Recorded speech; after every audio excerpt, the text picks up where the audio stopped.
pensei que já pensei que vocês já existiam há mais tempo, mas neste jeito de estas tertúlias é que começou na altura da pandemia, não é?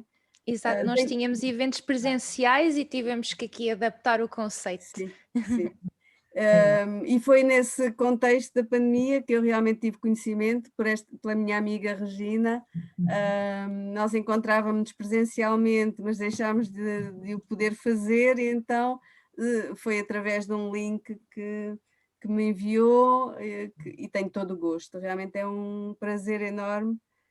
Apesar de ser psicóloga, estou sempre a aprender nestes encontros. Vocês têm pessoas de psicologia, de outras áreas, e eu costumo dizer que sou aprendiz de psicologia toda a vida, e portanto é um prazer enorme estar aqui e recolher sempre alguns contributos e poder dar também um pouco de mim. Exatamente, é isso, e nós agradecemos, Helena, e também foi quem nos trouxe a nossa primeira convidada, e por isso também um agradecimento especial. Pronto, eu não sabia dessa situação, mas fico contente. Exatamente, é isso. Então, se calhar agora passava a palavra a Helena Maduro, mais uma Helena, aqui hoje as Helenas estão a sobressair. 3 Helenas, é verdade. É Ora mesmo. bem, eu sou Helena Maduro, não é? Sou professora e, claro, tive conhecimento deste encontro através da professora Zélia, que eu devo dizer, Regina, foi ela que me telefonou agora. Ela está com dificuldades, não consegue entrar. Diz que pode, diz que sim, põe o ID que dá errado e diz que não está a conseguir entrar, não sei porquê. Estranho. Então. Eu vou verificar a situação, eu vou-lhe enviar um e-mail para ver se consigo ajudar. Obrigada, Helena, por dar a nota. Okay. Pois, eu há pouco tinha falado com ela, mas ela não me tinha dito nada. E a Helena Maduro é professora de que escolaridade? Do terceiro ciclo, secundário. Estou em Soro, pronto, também com a professora Zélia. Exato. E estou aqui, olha, porque por acaso é um tema que adoro. Que adora, exato. E é saber um pouco mais também. Qual é que é a disciplina que leciona? Português. Português, é como a espanhol também, quando é preciso também espanhol. Muito bem. É uma área que adoro. Adoro, por acaso, trabalhar com os adolescentes. Exatamente. Ainda bem. Então, se calhar, também pedi ao João Silva, também é um dos sonhadores praticantes aqui da nossa associação, mas também se pode apresentar e dizer qualquer coisa aqui sobre o que eu trago aqui hoje.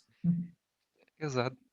Boa tarde a todos, eu sou o João Silva, pronto, eu faço parte da Associação Soul Adventures, por isso foi através daí que tive conhecimento destes encontros.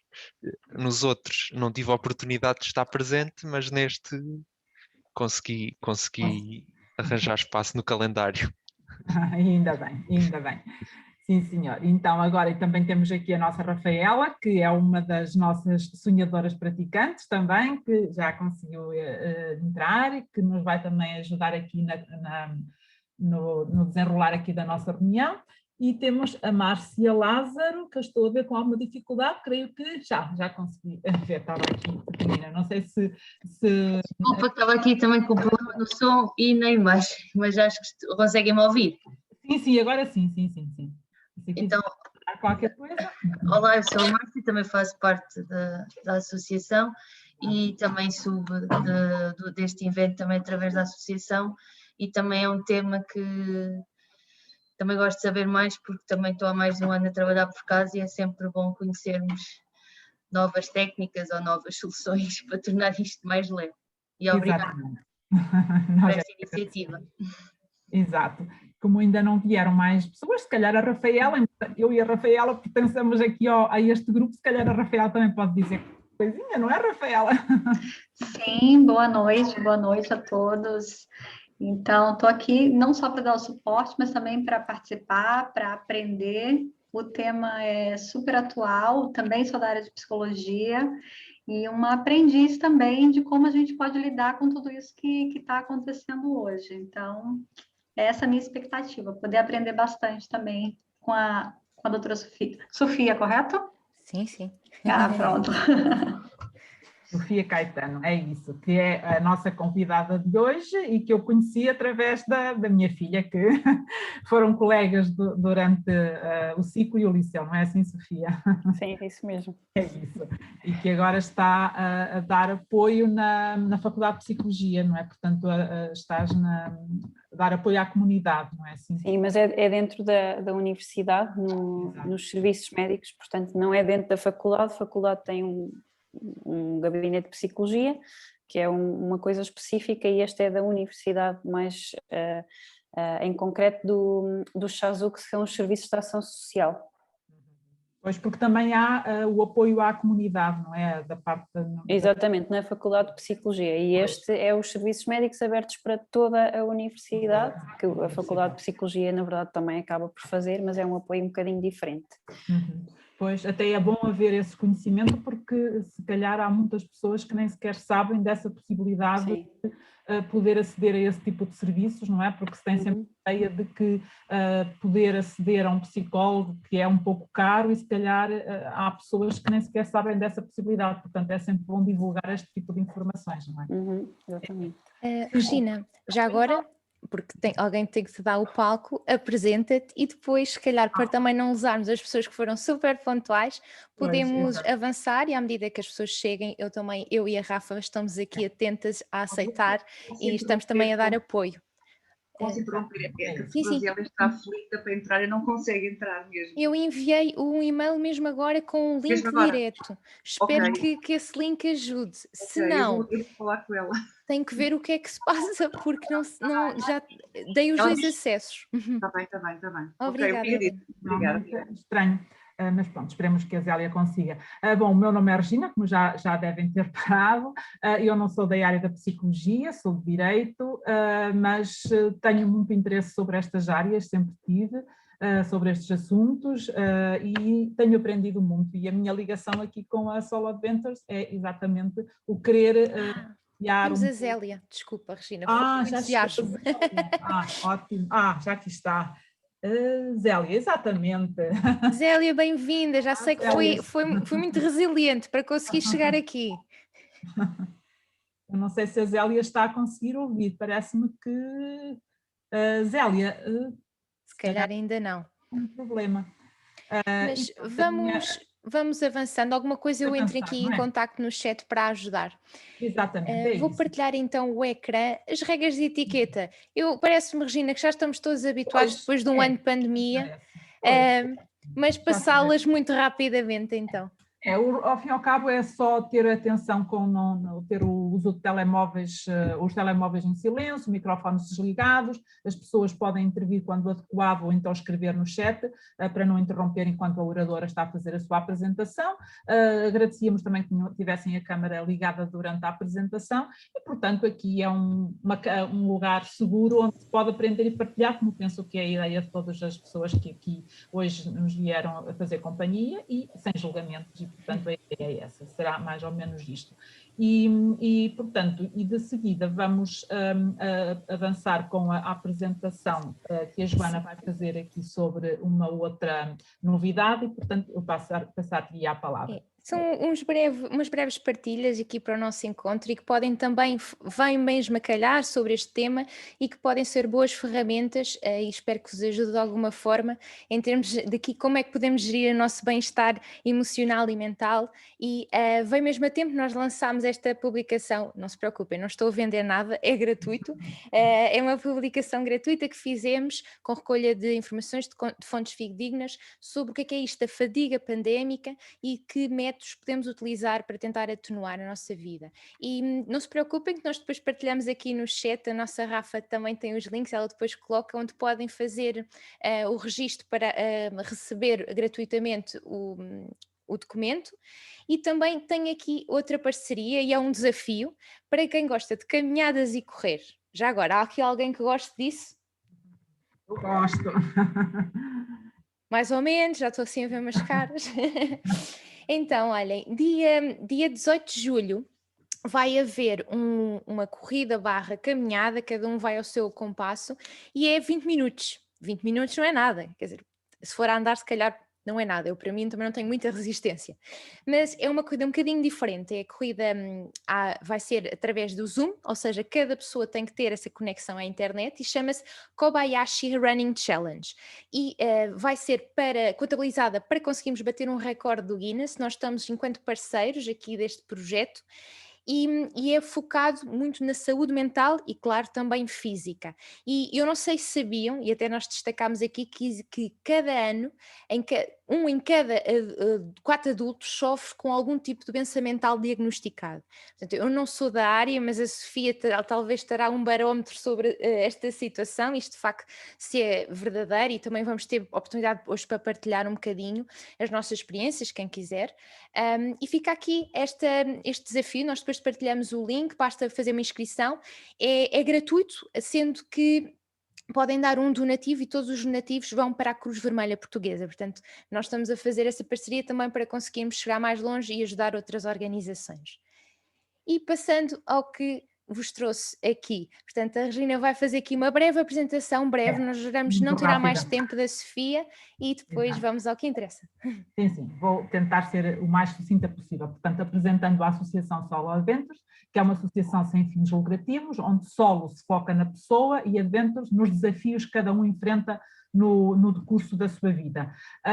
Somos um conjunto de pessoas que estamos associadas a esta associação, que a Joana é a fundadora, e somos os chamados sonhadores praticantes, no sentido de nos focar em vários pontos: colaboração, inspiração mútua, foco no desenvolvimento pessoal e profissional.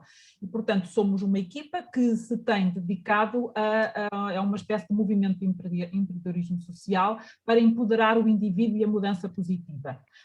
Temos como missão a construção de uma comunidade de sonhadores praticantes, onde se desenvolve a consciência individual, social e cívica. E temos vários projetos sociais, onde promovemos a saúde mental e o bem-estar, de acordo com 3 pilares. Eu sou, que é o autoconhecimento; eu serei, a autorrealização; e nós somos, ligações interpessoais. E esses projetos, para terminar aqui a apresentação da associação, são os relativos a partilhas, que são crónicas, artigos e lições de vida, a academia, formações, workshops, a gratidão social, que é iniciativas que promovem a consciência cívica e social, juntando várias esferas da sociedade, e networking para a mudança, que é a atividade que estamos agora a fazer, que é uma comunidade onde se partilha inspiração boas notícias para ajudar a concretizar sonhos e inspirar as pessoas para a mudança positiva. E, portanto, é esta a forma mais ou menos rápida que encontrei de apresentar aqui. Foi uma injeção, Regina, eu acho que todos ainda conseguiram. Não, mas perfeito. Perfeito. Então, vamos aqui ao momento de quebra-gelo. É muito rápido e que vai aqui abrir também caminho para o que a doutora Sofia. Sofia, nós podemos tratar por tu, eu já desmistifiquei essa parte, já falei com ela, também para criar aqui um ambiente mais informal, e vai passar pelo quê? Eu vou pedir à nossa Rafa que envie-vos o link deste breve questionário. Basicamente é só para sondar aqui as energias, em que vocês vão encontrar 3 frases e só têm que votar de 1 a 5 se concordam totalmente com ela ou não. Penso que a Rafa já colocou aqui, portanto, basta seguir o link. Normalmente ele não pede nada, mas se pedir também tem um códigozinho. Pronto, já começaram a aparecer aqui respostas. Vão partilhando, isto vai aparecer automaticamente. Então, uau, ok, já não aguento ouvir falar da pandemia. Eu não estou a conseguir votar porque não consigo fazer assim tantas coisas ao mesmo tempo, apesar de ser mulher, não é o que dizem das mulheres, mas... e também diria que era um 5 no meu estado emocional. A pandemia teve impacto no meu bem-estar emocional e mental, 4,3. Ok. Preciso de estratégias para gerir as consequências que a pandemia teve e tem na minha vida. Ok, estamos aqui a ver uma média bastante elevada, sendo que 5 era o máximo com o que concordo totalmente. Já temos 7 respostas, portanto isto vai aumentando, mas acho que para a Sofia já vamos estar aqui com um belo barómetro para ela perceber que precisamos mesmo de sair daqui com boas estratégias, porque isso já não se está a aguentar. Já é muita fadiga depois de mais de um ano, e sei que algumas pessoas provavelmente já estão até vacinadas. Diz, Sofia. Acho que era a Sofia qualquer coisa. Estava só a dizer que isso era muita pressão, era pôr logo muito alto. Não, vai correr bem. Então, vou passar então a palavra para apresentarmos quem é a Sofia, que está aqui connosco, a doutora Sofia, e para percebermos que realmente estratégias podemos tomar para enfrentar o que ainda vem e onde estamos. Portanto, quem é a Sofia, Regina? Então, quem é a Sofia? A Sofia, a doutora Ana Sofia Caetano, é mestre em Psicologia Clínica e da Saúde, intervenções cognitivo-comportamentais nas perturbações psicológicas e saúde pela Faculdade de Psicologia e Ciências da Educação da Universidade de Coimbra. É membro da Ordem dos Psicólogos Portugueses e psicóloga nos serviços de saúde da Universidade de Coimbra.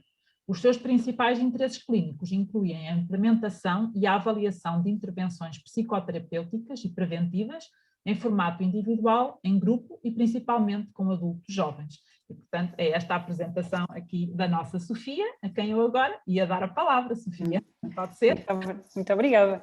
E antes Então, de mais, muito obrigada pelo convite. Eu não conhecia esta associação e daquilo que já pude conhecer, parece-me que estão a fazer um ótimo trabalho, e acho que é particularmente pertinente o tema que nós vamos falar hoje. Claro que eu estou comprada, não é?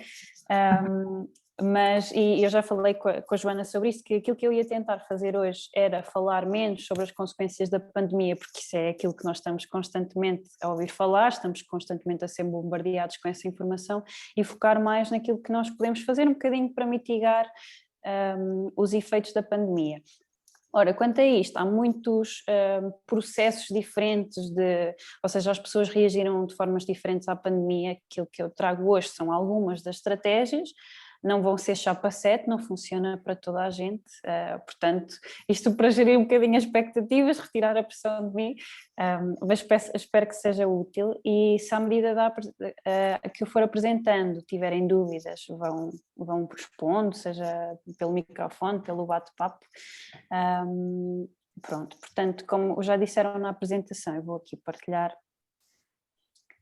Ora, eu trabalho maioritariamente com jovens adultos, porque na universidade o serviço onde trabalho é aberto à comunidade toda, portanto há alunos, professores, investigadores, funcionários, até mesmo cônjuges, a filhos de funcionários, etc. Portanto é bastante abrangente, mas quem recorre mais são os alunos, portanto os jovens adultos.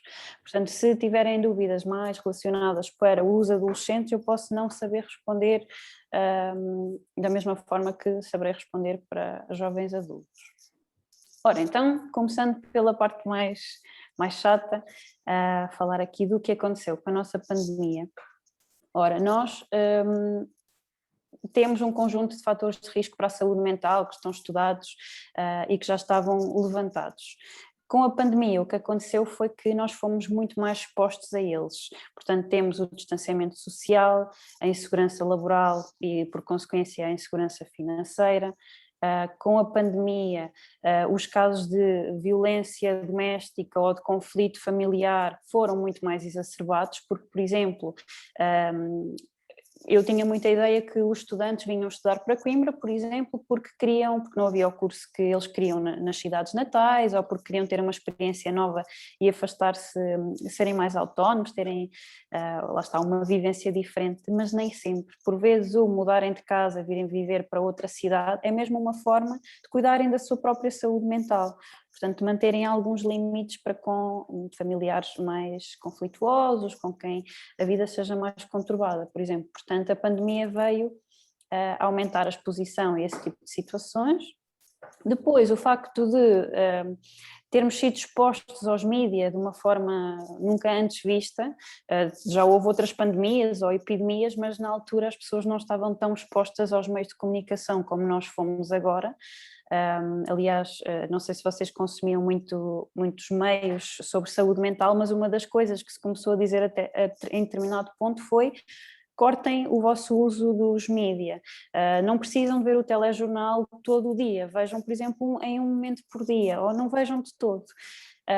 Portanto, tudo isto somado gera um contexto em que os níveis de ansiedade aumentam bastante, há todo um conjunto de perdas e Quando o contexto também não permite nós usarmos os recursos que habitualmente tínhamos, por exemplo, irmos fazer desporto, estarmos com os amigos, etc., muitas vezes o que sentimos é que ficamos sem recursos. E então aí também, por essa razão, houve um aumento no abuso de substâncias. Portanto, infelizmente o que os estudos mostram é que a pandemia gerou um aumento na ansiedade, na depressão, nas perturbações do sono e até mesmo na ideação suicida. Aliás, os Estados Unidos têm feito alguns estudos sobre os índices de suicídio a subirem nas escolas secundárias e básicas. Pronto, em particular para os adolescentes e para os jovens adultos. Com a pandemia houve um aumento da incerteza brutal, em que tudo o que conhecíamos que nos dava alguma estrutura, por exemplo, a nossa rotina de levanto-me sempre à mesma hora, vou à escola, sei que de manhã tenho aquela aula mais chata, mas logo a seguir tenho uma de que gosto mais, ou num dia em que tenho muitas aulas difíceis, eu a seguir vou ao treino, isso tudo deixou de existir e passámos a estar num contexto em que nos pediam para nos adaptarmos muito depressa e não nos diziam por quanto tempo, em que meios. Portanto, aumentos de incerteza nos humanos é igual a aumentos da ansiedade, logo. E isto é uma resposta natural. Depois, como já disse, alterações das rotinas, tem logo um efeito de uma perda de segurança. Eu não sei o que é de contar, isto já é tudo tão incerto, como é que eu me hei de preparar? Portanto, mais ansiedade. Depois, na adolescência, é uma fase muito particular, em que os pares são quase mais importantes do que os pais. São os pares que passam a ser as figuras de referência, é com os pares que partilhamos mais das nossas informações mais pessoais, com que desabafamos, é aos pares que recorremos quando estamos mais em baixo e isso deixou de acontecer. Portanto, a pandemia quase que bloqueou aqui uma fase desenvolvimental para alguns adolescentes. E, portanto, também houve a diminuição da autonomia e da privacidade. Atenção, para alguns adolescentes, eu vi alguns vídeos, para alguns adolescentes o estar mais tempo em casa com a família foi identificado como um ponto positivo, mas não deixa de ter este efeito na parte do desenvolvimento normal deles. Depois há toda uma série de frustração de expectativas de entrar no secundário, fazer novos amigos, a festa dos 18 anos, o bar de finalistas, ou no ensino universitário serem caloiros, as praxes, etc. Tudo isso acabou por ser frustrado e aquilo que aconteceu se calhar foi ainda um maior isolamento. Ora, isso, quando nós temos uma perda temos sempre uma resposta emocional, pode ser temporária, limitada no tempo, ou pode-se permanecer quando nós, mais uma vez, sentimos que não temos recursos para lidar com isso. E depois é aquilo que também já disse, que é os recursos que nós habitualmente tínhamos para gerir emoções mais difíceis ou situações mais difíceis também foram retirados, pelo menos numa fase inicial, e depois quem conseguiu foi adquirindo novos recursos e foi conseguindo restabelecer-se, outros tiveram mais dificuldade. Portanto, em primeiro lugar, só queria acrescentar que nós sentirmos mais ansiosos, mais tristes, por vezes até termos, por exemplo, insónias ou termos alterações no apetite, se for temporário, não tem problema nenhum. É uma resposta natural a uma situação completamente nova a que estivemos expostos. E isso é algo que nós também devemos validar um bocadinho aos nossos filhos, aos nossos pares, de não tem mal estar triste, não tem mal estar ansioso, é compreensível. Caso sintas que isso começa a afetar a tua rotina, o teu bem-estar, a forma como estamos com os outros, então aí se calhar é tempo de pedir ajuda profissional. E agora focando mais na parte das estratégias. Ora, nós quando estamos postos em situações de incerteza, nós humanos não gostamos nada da incerteza. Começamos automaticamente, a nossa mente começa automaticamente a tentar arranjar soluções. E isto tem mesmo a ver com a nossa evolução. Nós, obviamente, sentimos muito mais seguros quando sabemos com o que contar, quem é que vai lá estar, o que é que eu tenho de fazer, onde é que eu vou estacionar. Então nós começamos a preocupar-nos ou a catastrofizar. E quando sentimos que não há uma resposta, então nós caímos na ansiedade, na impotência, na depressão. E então, em primeiro lugar, quando saem à rua, será que estão totalmente seguros?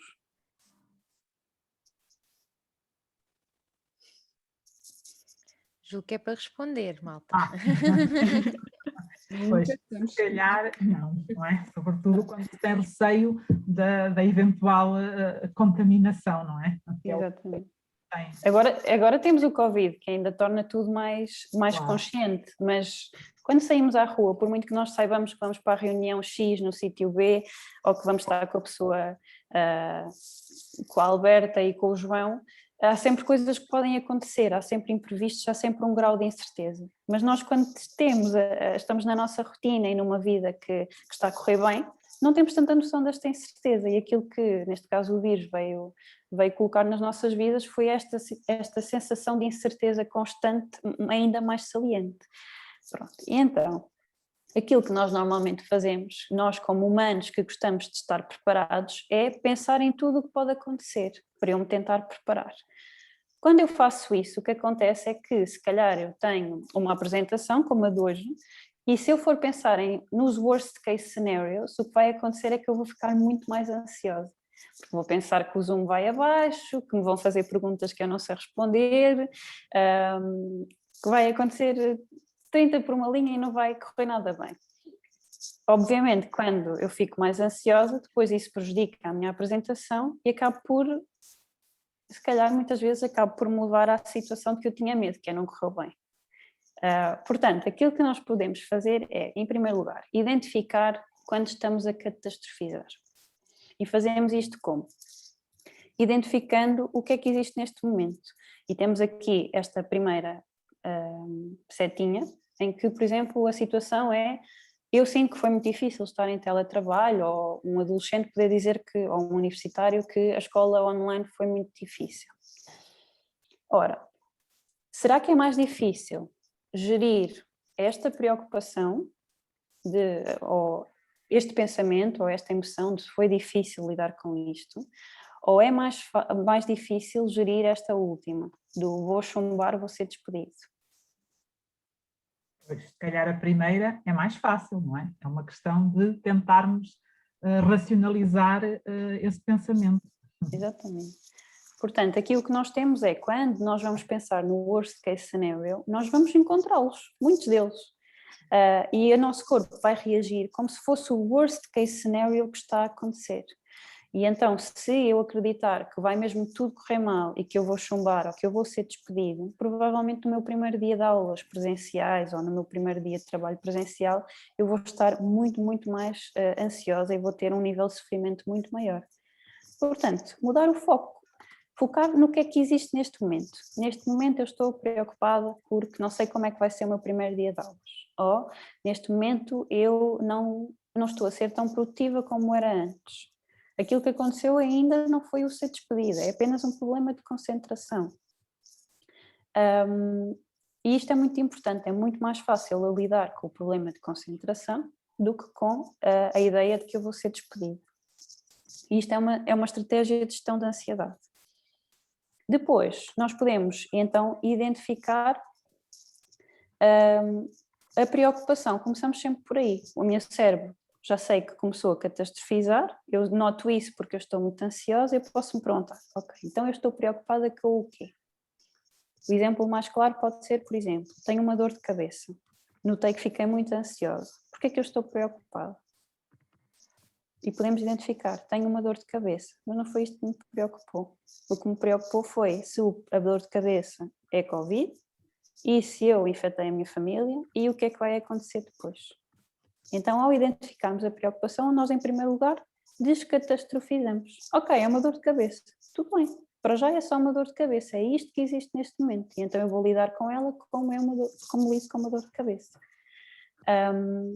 E então perguntarmos o que é que existe neste momento e onde é que está a minha mente, se está agora, se está no presente, se está no passado ou se está no futuro, ajuda-me a orientar um bocadinho. Se estiver no futuro, provavelmente eu estou a catastrofizar ou a pensar no worst case scenario. Se estiver no passado, provavelmente eu estou a ruminar sobre outras coisas que correram mal, que eu estou a usar para mostrar que as do futuro também vão correr mal. Se estiver no presente, normalmente é mais fácil de gerir.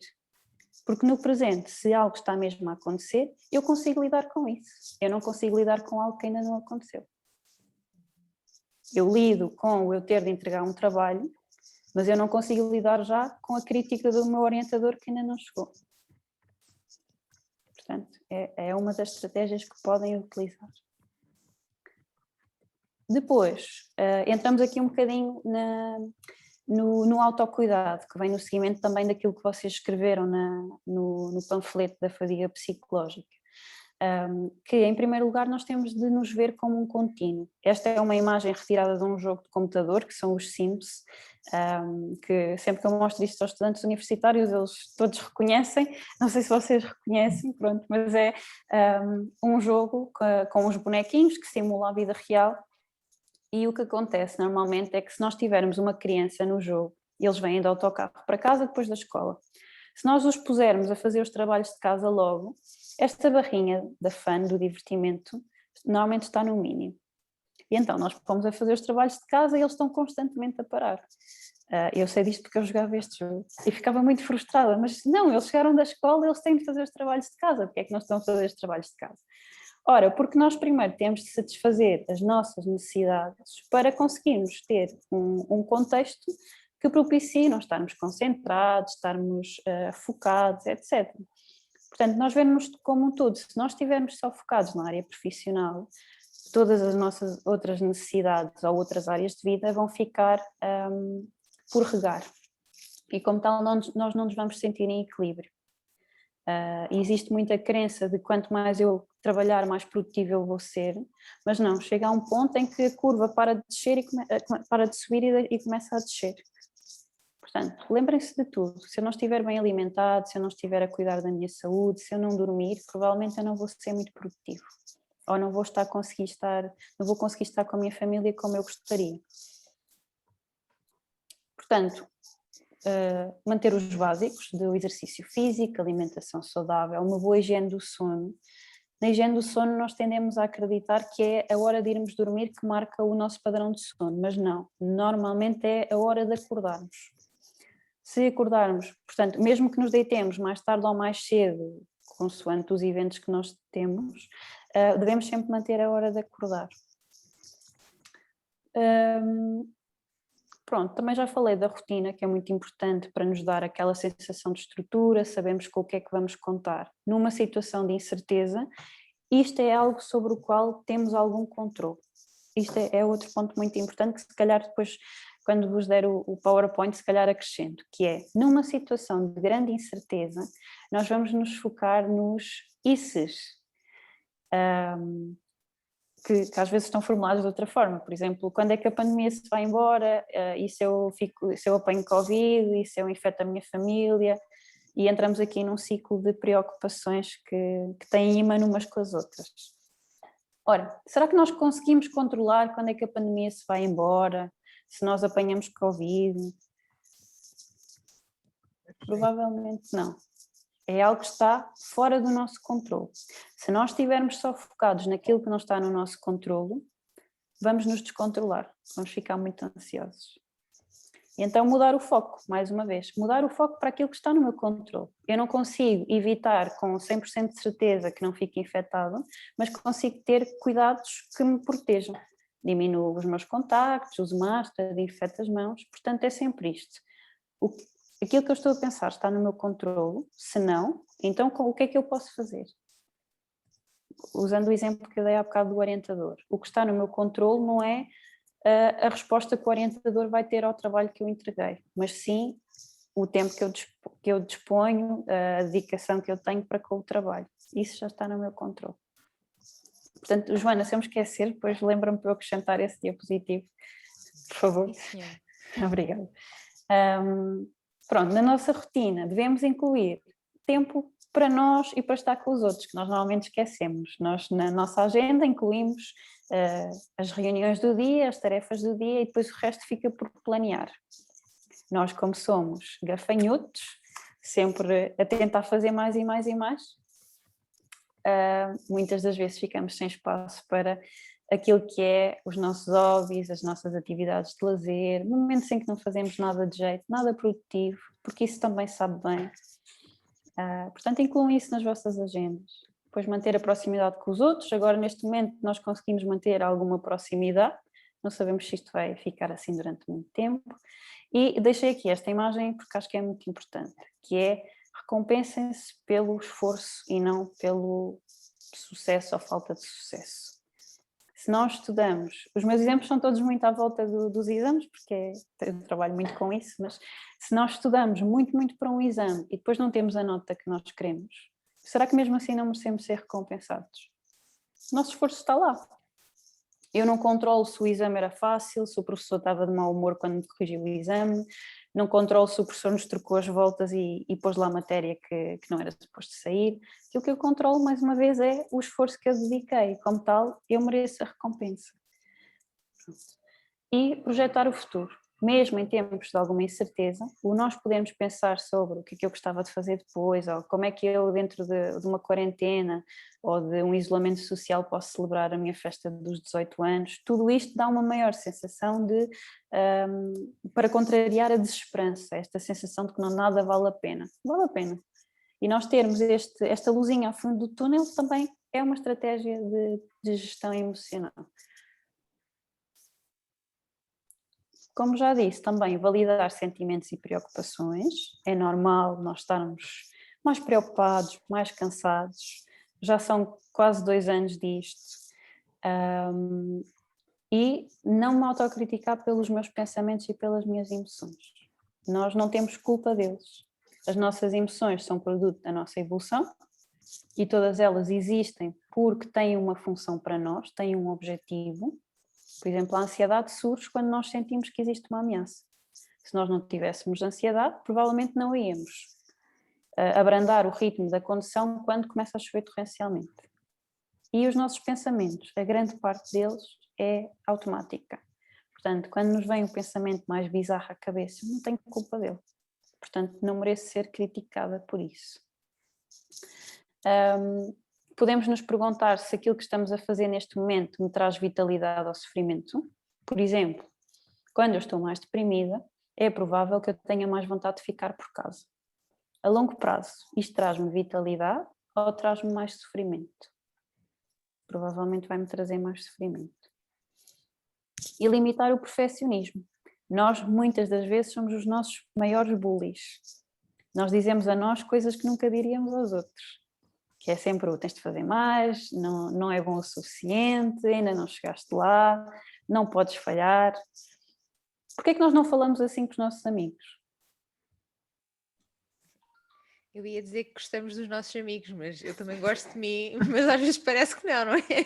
Exatamente. Muito esses pensamentos. Não, te consigo mais, não sei, não acredito, só que fiz isto. Exigimos mais de nós do que dos outros, não é? Exato. E às vezes esquecemos que quando nós falamos dessa forma connosco, a reação que surge, as emoções que surgem são as mesmas que surgiriam no nosso melhor amigo.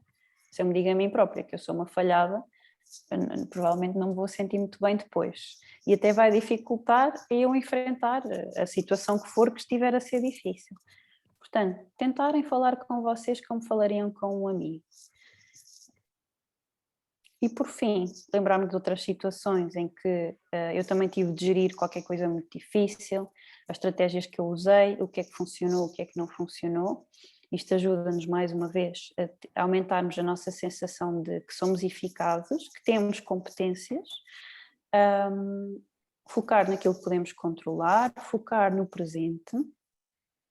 Dizer não quando necessário, isto é muito importante, de que, por exemplo, agora em teletrabalho, não podem dizer que as pessoas têm menos trabalho, não, de todo. Quem está com filhos em casa e a tentar trabalhar ao mesmo tempo, não é possível fazer tudo. E então aqui voltamos a cair no dizer que não ao perfeccionismo. Se calhar alguma coisa vai ter de cair, se calhar a casa vai ter de ficar desarrumada durante mais tempo, ou só é limpa uma vez por semana, uma vez de 2 em 2 semanas.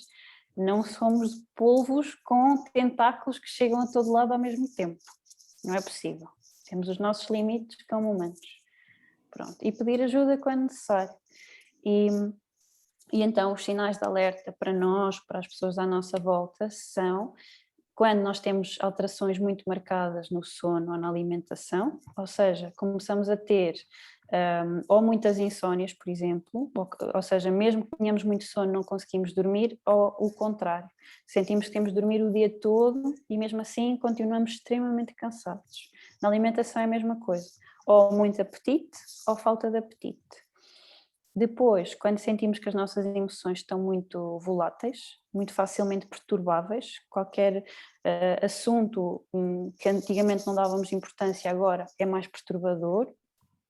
Quando sentimos que já nada tem grande prazer, que as coisas que antigamente nos davam algum gosto já não temos vontade de fazer, quando as coisas se tornam mais difíceis, quando estamos constantemente muito cansados,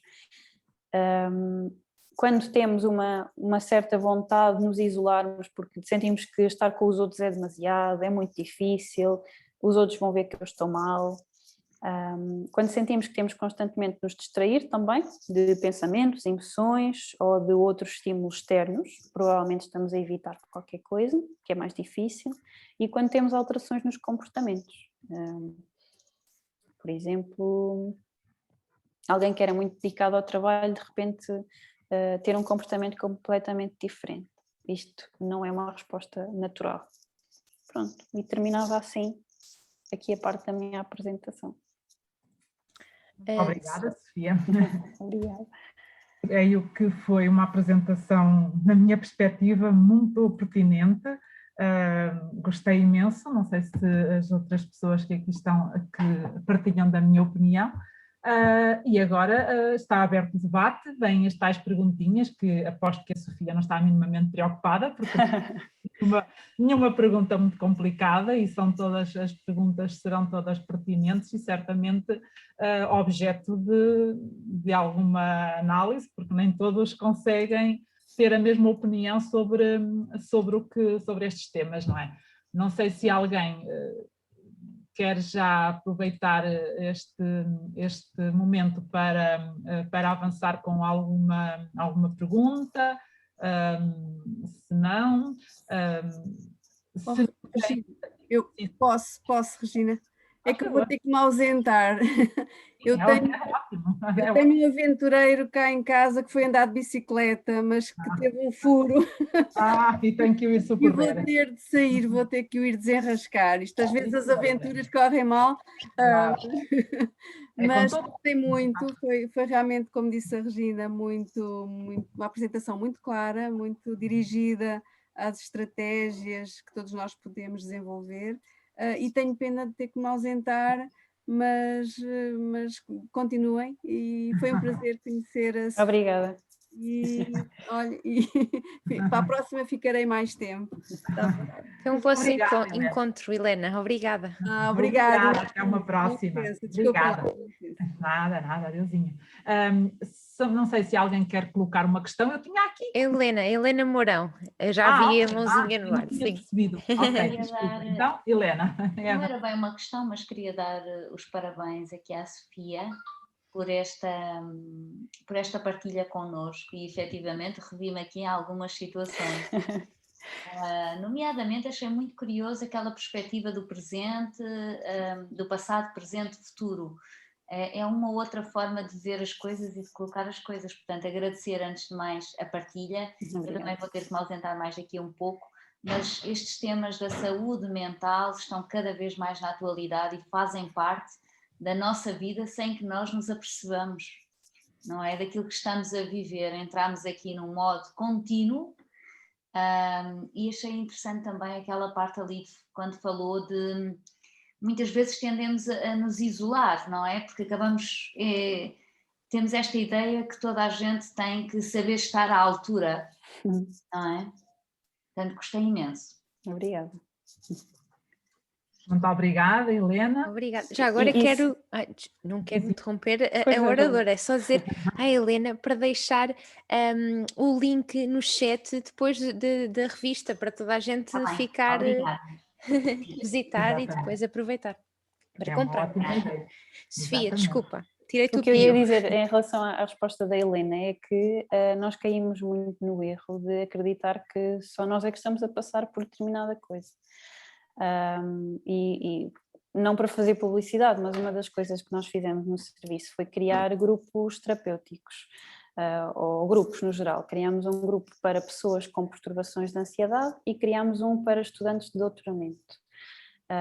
Um dos fatores essenciais desses grupos foi eles perceberem por convivência direta que as dificuldades que eles vão sentindo são muito parecidas, que não são os únicos que têm ansiedade, que às vezes têm ataques de pânico, que têm pensamentos de eu não sou bom o suficiente.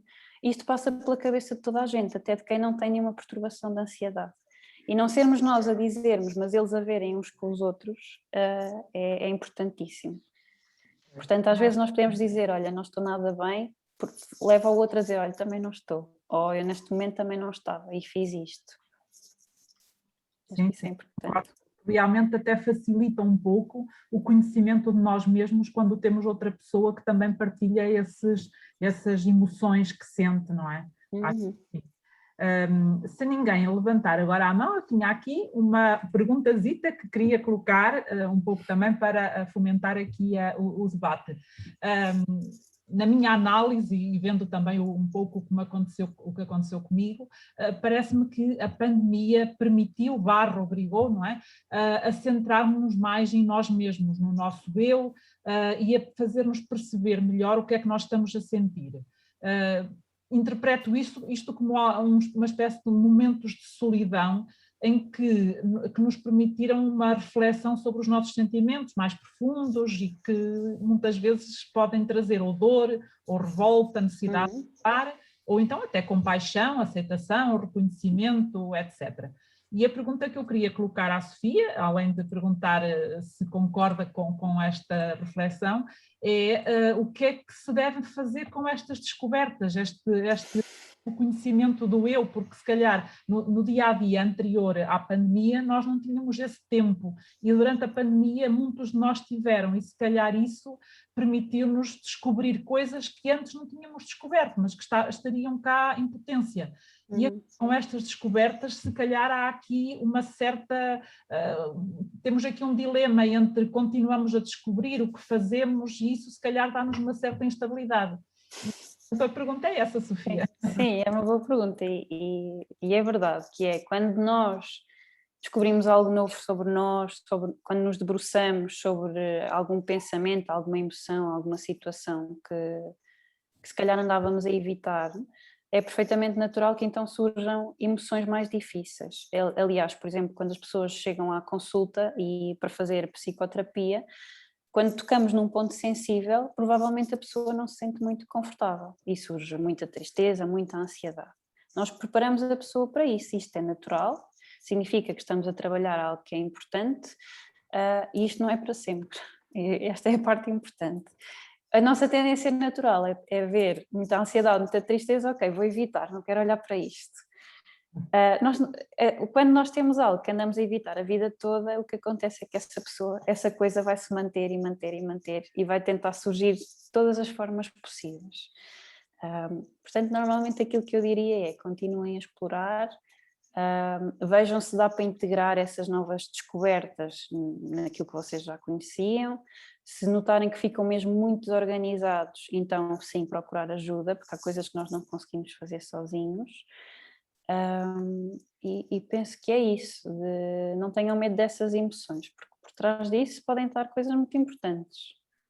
Se nós começarmos a pensar muito num relacionamento e começar a surgir muita ansiedade ou tristeza ou raiva, ok, então se calhar há aí informação que nós inconscientemente podemos ter andado a ignorar, que se calhar é importante nós prestarmos atenção. Agora isto tinha sempre de ser visto caso a caso. Claro. Às vezes há coisas que nos assustam que são medos normais, que não têm de significar nada. Claro, pois, exatamente, é isso. Acho que sim. E já agora, até também na linha do que a Helena disse há pouco, Helena Mourão, também gostei muito da parte em que tu falaste de não sermos perfeccionistas. E acho que é muito importante e ocorreu-me, por acaso até tinha aqui na minha secretária, um livro que uma amiga minha me ofereceu há dias, porque eu sempre tive um pouco a mania de ser um pouco perfeccionista, sobretudo na parte maternal em relação aos meus filhos. E há dias ofereceram-me este livro que eu vou mostrar, não sei se conseguem, se calhar não sei, se conseguem... Isso é muito bom, é da Brené Brown, a imperfeição isso é da vulnerabilidade, é a virtude? Ela fala da vulnerabilidade. A autora é Brené Brown, exato, que é a autora, vou para os jogos, porque isto às vezes, que é a autora de uma das 5 TED Talks mais populares de sempre e tem agora um programa na Netflix que é O Poder da Coragem. E o título do livro é A Imperfeição é uma Virtude, e portanto vem na linha do que disse a Sofia. A ideia é, pare de tentar ser perfeito e aceite-se como é. E uma das frases que eu achei interessante quando li o livro, que até tenho aqui anotada, é a conclusão: sim, sou imperfeito ou imperfeita e vulnerável, e por vezes tenho medo, mas isso não muda o facto de eu também ser corajoso ou corajosa e merecedor ou merecedora de amor e de pertença. E creio que isto vem um pouco na linha do que a Sofia disse, quando nos alertou há pouco, que eu até anotei aqui o que é que a Sofia disse, no sentido de limitar o perfeccionismo, falar connosco como falaríamos quando estamos a falar com os nossos amigos. Normalmente encorajamos e incentivamos no sentido de eles verem mais as partes positivas do que as negativas. E connosco, de facto, eu nunca tinha pensado nisso, mas achei muito interessante o que a Sofia agora disse, somos mais exigentes porque tendemos, não sei se há uma tendência generalizada, mas parece-me que vemos mais as partes negativas do nosso atuar e do nosso eu do que as partes positivas, e se calhar isso realmente prejudica muito a nossa saúde mental, não achas, Sofia? Exatamente, e o autocriticismo é um grande problema. Não sei dizer se é um problema do século XXI, mas a nossa sociedade agora estimula cada vez mais o fazer e queremos sempre mais, e as pessoas que têm mais títulos no currículo são aquelas que nós prestamos mais vassalagem. Ora, isso não é necessariamente bom, porque aí as pessoas aprendem que só quando chegam lá acima é que merecem alguma coisa, e às vezes chegam lá acima e continuam a sentir que não têm valor, e isso é muito perigoso. Aliás, até posso dar um exemplo do Cristiano Ronaldo. Nós olhamos para ele como uma pessoa extremamente bem-sucedida, excelente jogador, excelente naquilo que faz. Cuidado, porque se calhar também há momentos em que se torna disfuncional, em que não sabe quando é que há de parar, que acha sempre que deve fazer mais, que ainda não é suficiente, e depois este tipo de coisas que nós achamos de nós também passamos para os nossos filhos, para os nossos parceiros, etc. Portanto, atenção a isso. Já agora, se eu puder fazer uma partilha pessoal, porque eu revi muito do que a Sofia disse, eu não estou muito feliz, estou-me a rir, mas é de nervosismo, porque tenho todos os sinais de alerta. A boa notícia é que já pedi ajuda. Não, sou acompanhada por uma psicóloga, até mais na questão da ansiedade e dessa necessidade de querer sempre estar a fazer algo e de ser produtiva, e às vezes não consegui medir o limite. E uma das estratégias que ela colocou-me há pouco tempo, eu chamo que é o meu momento das palmadinhas nas costas, mas pode ser que funcione a mais pessoas, que é o seguinte: ela diz para eu refletir seja em momento, ou pensar só, ou escrever o que me for mais fácil, durante o dia, e que está um bocadinho relacionado com um bocadinho do exercício da gratidão, das 3 coisas positivas. Mas ela pede-me o que é que eu fiz bem naquele dia, que é celebrar-me, nem que seja as pequenas coisas. Por exemplo, eu costumo às vezes viajar sozinha, então vou fazer uma viagem sozinha. Eu às vezes conto as coisas, e há coisas que eu faço que para algumas pessoas são difíceis, como vice-versa, eu olho para outras pessoas e como é que a pessoa foi capaz de fazer isso? E ela diz-me que eu tenho a tendência a isso, de estar sempre a fazer, e não tenho momento para celebrar, para parar e olha, como é que realmente, nem que sejam as pequenas coisas, que me sejam fáceis, apanhei um avião, planeei isto tudo sozinha, estou aqui sozinha, correu bem, estou viva, estou aqui ao pé do mar, portanto, pequenas coisas. Eu acho que às vezes é isso, temos que todos celebrar um bocadinho. O que tu falaste do esforço, também achei isso bastante pertinente, porque é isso, nós ficamos felizes quando ganhamos, não ficamos felizes pelo menos termos tentado. E às vezes o tentar até conseguimos aprender muito mais com ele. Por isso também quero agradecer por a partilha. E tenho uma questão nisto, não era só para eu estar aqui a falar. Por acaso tenho uma curiosidade, até porque ela não conseguiu estar aqui. Eu tenho uma irmã 11 anos mais nova. Portanto, ela está no enquadramento do teu público-alvo, suponho, da faculdade. Ela entrou há 1 ano e pouco. E ela tem vindo a partilhar comigo, pronto, teve algumas dificuldades, esta questão toda do online, portanto, o secundário, a transição já foi para o online e tem-lhe custado muito conseguir manter o foco, a motivação, portanto, ela gosta do que está a estudar, mas sente muita desmotivação e ela era muito boa aluna, então tem grandes quebras de ansiedade, pânico, etc. E eu fiquei-me a questionar se, lá está mais uma vez a palavra barómetro, ou seja, em termos tirando o exemplo de Coimbra, existe ou muito mais jovens pediram ajuda, ou houve mais desistências da escola, como é que tem sido também para este público jovem, porque se para mim é difícil, mas eu mais adulta sinto que tenho mais ferramentas, não é? E também lá está, contactos e momentos como estes, como é que um jovem se tem sentido? Daquilo que eu posso falar da Universidade e da Universidade de Coimbra, nós sempre tivemos alguma lista de espera, mas a lista de espera aumentou brutalmente. Portanto, as pessoas, felizmente, infelizmente foi porque foi preciso, mas felizmente também se começou a falar de estes recursos, procurem, isto ajuda, e as pessoas começaram a falar cada vez mais da saúde mental e do que é a psicoterapia. Agora até temos bons exemplos de pessoas que vão falando, que fazem psicoterapia e que melhoraram nisto e naquilo. Por exemplo, o novo podcast da Bombana Fofinha, todos os convidados falam 1 ou 2 vezes dos psicólogos em que andam. Isto é um bom exemplo. Antigamente os exemplos não eram assim tão bons. Portanto, termos uma lista de espera não é bom, mas eventualmente essas pessoas vão conseguir chegar à nossa consulta e ter o apoio que necessitam. Também a Associação Académica de Coimbra fez um estudo que mostrou que houve um aumento, por exemplo, nos pensamentos sobre o suicídio.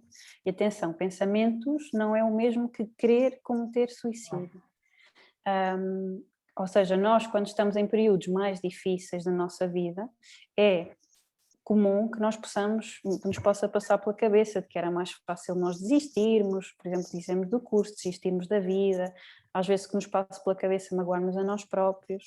Isto não é o mesmo que nós termos um plano e termos uma ideia estruturada de como vamos fazer. Pronto, no primeiro caso falamos de pensamentos são apenas pensamentos, mais uma vez aquela coisa de pensamento automático, eu não tenho culpa dele, mas isso pode ser um sinal de, ok, se estes pensamentos já me estão a ocorrer, se eu estou num nível de sofrimento, pedir ajuda. Quando temos um plano, ainda mais.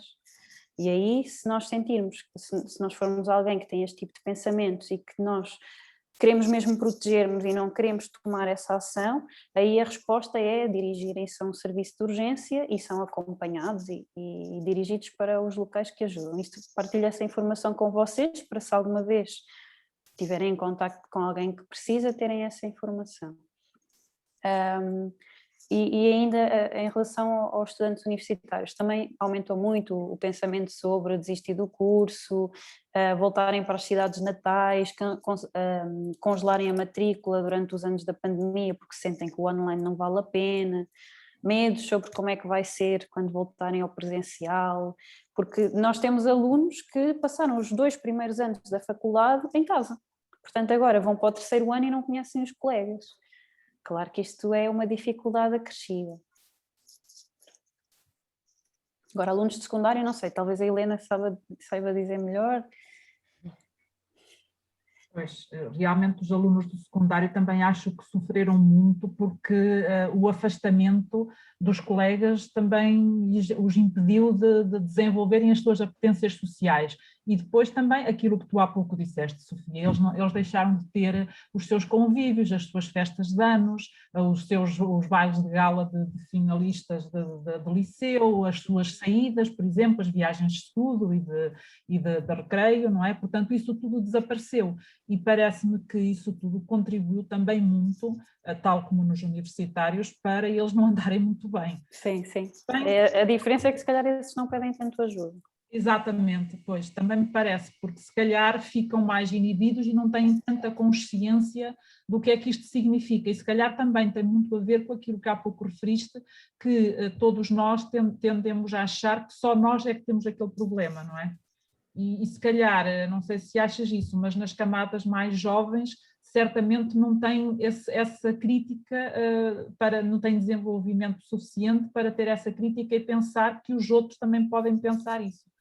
Sim, sim, sim. Às vezes são muito individualistas Exato. Quando disseste isso, eu por acaso pensei, o meu filho mais novo, que tem 17 anos, ele às vezes queixa-se de determinadas coisas, e quando eu lhe digo que isso é comum aos outros, ele, se for eu a dizer, ele não acredita, mas isso é normal com a relação mães-filhos.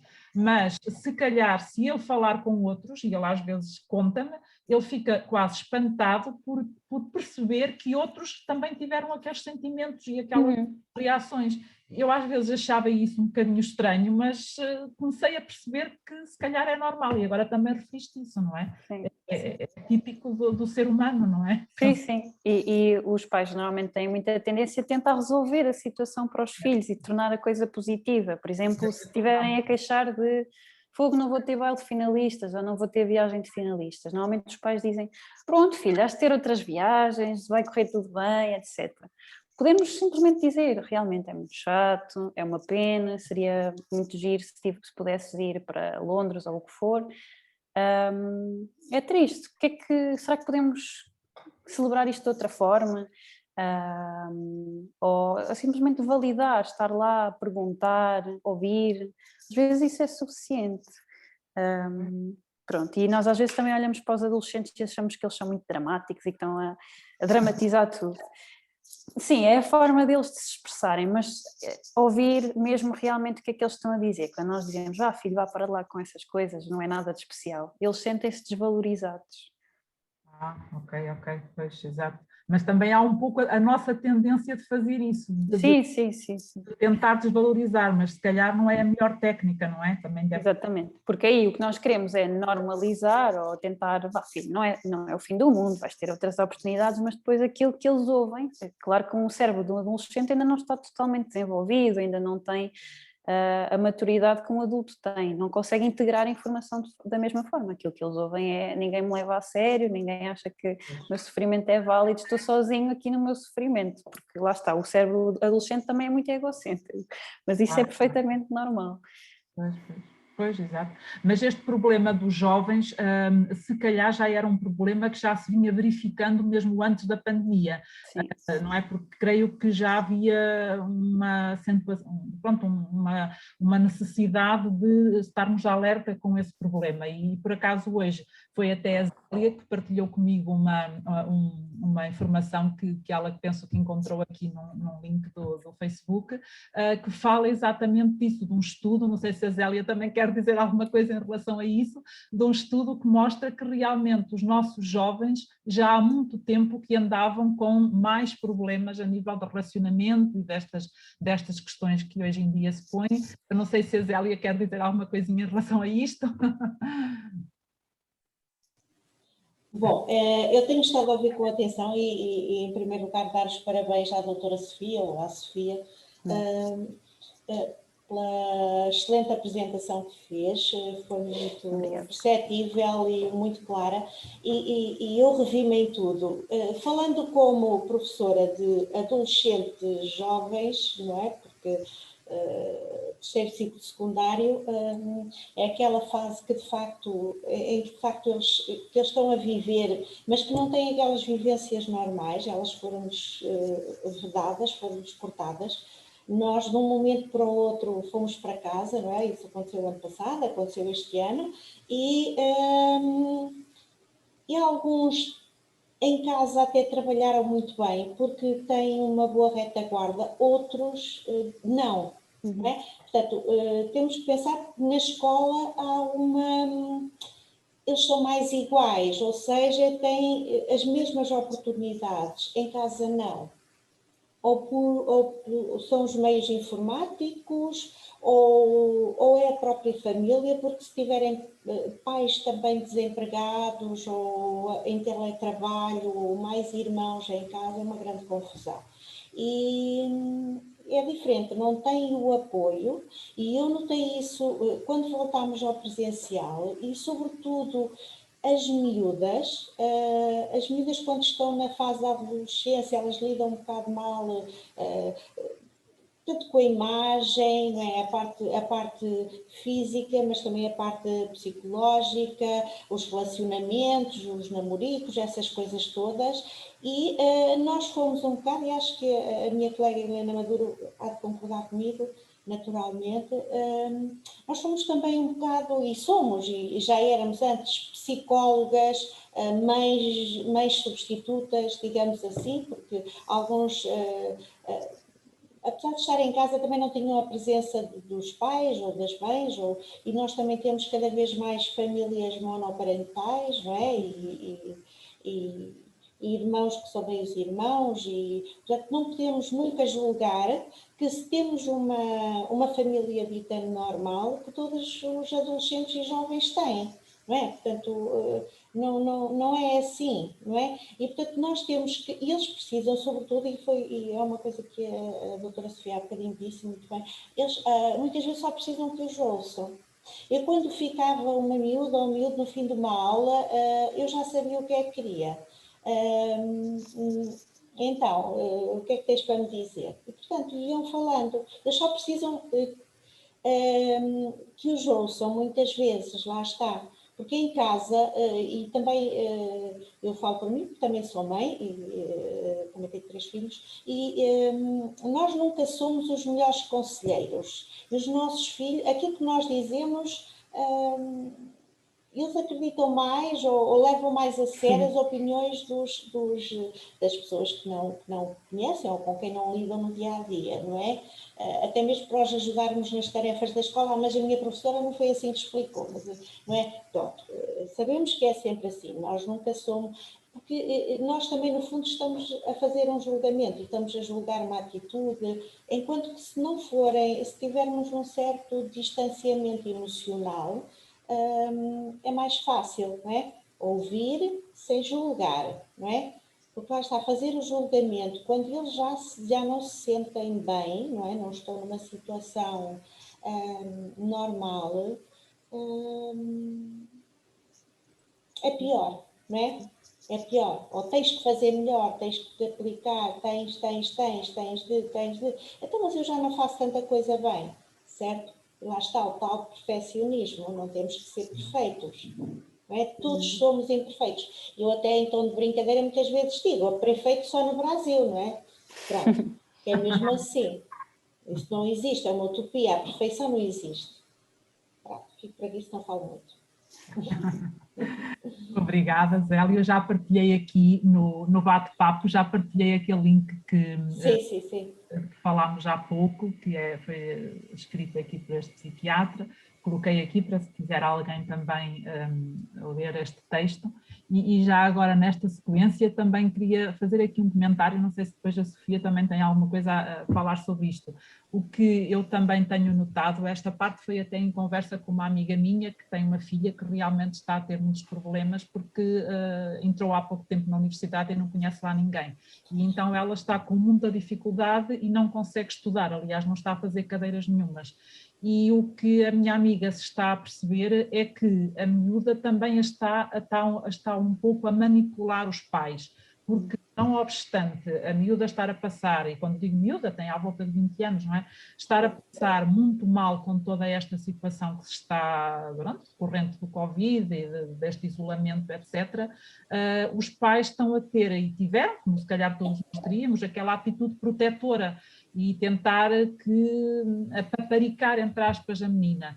E o que nos estamos a perceber, e essa minha amiga já conversou comigo e com outras pessoas que têm mais competência nessa área do que eu, é que também a miúda está a ter comportamentos de uma certa manipulação dos pais, ou seja, isola-se no quarto, não quer ir almoçar nem jantar com eles, não quer estudar, tem atitudes que às vezes parece que indiciam que pode vir a fazer alguma asneira, do género, não estamos a pensar em suicídio, mas coisas que podem causar algum mal-estar aos pais, e a segurança também os pode fazer mais protetores ainda, e os pais estão ali com um dilema, proteger, ajudar, mas manterem-se firmes e tentarem trazê-la à realidade.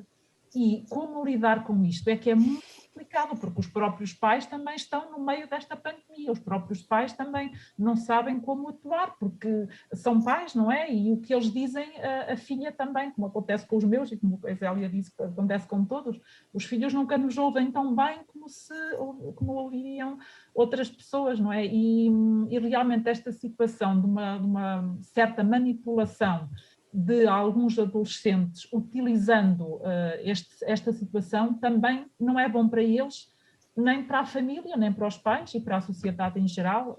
Não sei se alguma vez pensaste nisto, Sofia, o que é que achas sobre isto? Sim, há casos muito complicados porque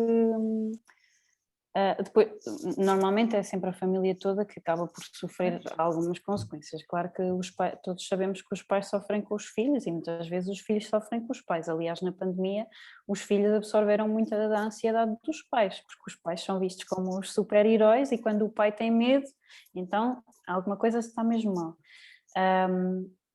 E é muito complicado quando nós queremos muito ajudar uma pessoa e nós já esgotámos os nossos recursos e quando oferecemos uma ajuda suplementar, neste caso um psicólogo, um psiquiatra, um professor em que a pessoa confie, por exemplo, e a pessoa não quer. E isto é a situação mais difícil de gerir. Neste caso, como é uma adulta ainda por cima, não há nada que se possa fazer, não podemos obrigar a pessoa simplesmente a ir a uma consulta. E aí às vezes os pais têm um bocadinho de fazer o trabalho dos próprios limites deles, de será que eu não fiz já o suficiente, será que eu não estou mesmo a fazer tudo o que posso? E perceberem que chega a um certo ponto em que tem de ser, neste caso a filha, a aceitar a ajuda. Isto é extremamente difícil, obviamente. E muitas vezes este comportamento de manipulação, que às vezes é de manipulação, outras vezes não é, normalmente os nossos comportamentos têm sempre uma função. E mesmo quando são disfuncionais, é porque as pessoas percepcionam algum tipo de vantagem nele. Às vezes a manipulação é uma forma de... pode ser a única forma na qual essa pessoa sente que tem aquilo que quer, que se sente apoiada, que se sente compreendida. Por exemplo, mesmo as formas de automutilação são formas de gestão emocional. Isto pode parecer um bocadinho chocante, mas quando alguém inflige algum tipo de dor física, o nosso corpo vai focar toda a nossa atenção naquela ferida. E então, se houver algum pensamento, emoção, situação que nos esteja a perturbar muito, naquele momento isso não existe, porque o nosso foco está noutra coisa. Portanto, mesmo esses comportamentos mais disfuncionais têm uma função e trazem algumas vantagens.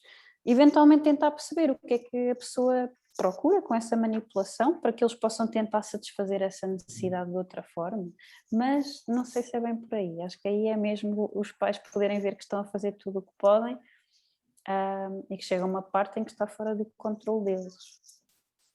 É muito difícil. Já agora, sobre isso que a Sofia estava a partilhar, pronto, eu ainda não tenho filhos, ainda, espero ter, mas às vezes não é só a questão do papel do pai, às vezes até pronto, as nossas relações sociais com outros familiares, outro tipo, e também a minha psicóloga em relação a algumas coisas pessoais, isso é que é mesmo difícil, e o que a Sofia disse que se a pessoa não aceita a nossa ajuda, é quase, para nós é impensável assim, como é que eu estou-lhe a dar todas as ferramentas para ela melhorar, para ela não sentir, essa pessoa não sentir a dor ou o que ela está a passar e ela não agarra. Então nós temos que aceitar que é isso, nós estamos a fazer a nossa parte e estamos de consciência que estamos lá para o que ela precisar, mas é o que ela quiser, o que ela precisar, o que ela achar que precisa.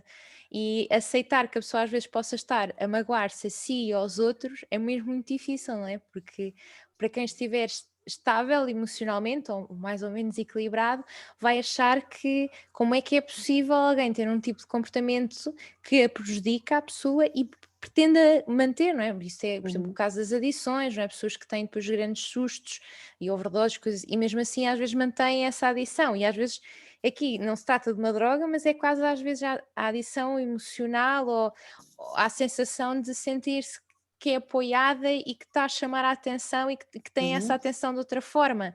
É quase como habituar-se ao papel de vítima. Mas lá está, eu não sou profissional de saúde mental, estou a fazer mesmo uma partilha porque é aquilo que às vezes sinto que é.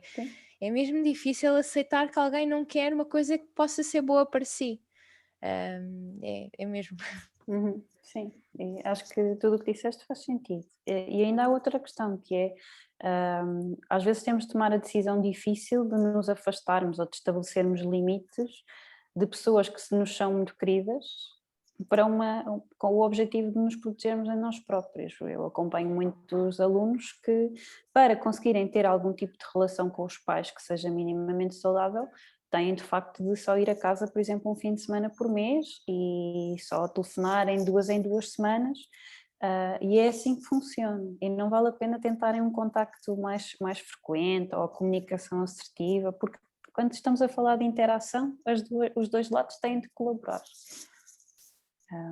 E em casos, por exemplo, de adição, às vezes vemos pais que acabaram por estabelecer um bocadinho o limite com os filhos, de nós já fizemos tudo o que podíamos e o meu filho de facto está tão embrenhado na adição, infelizmente, que só me contacta para pedir dinheiro e eu tive de fazer o corte.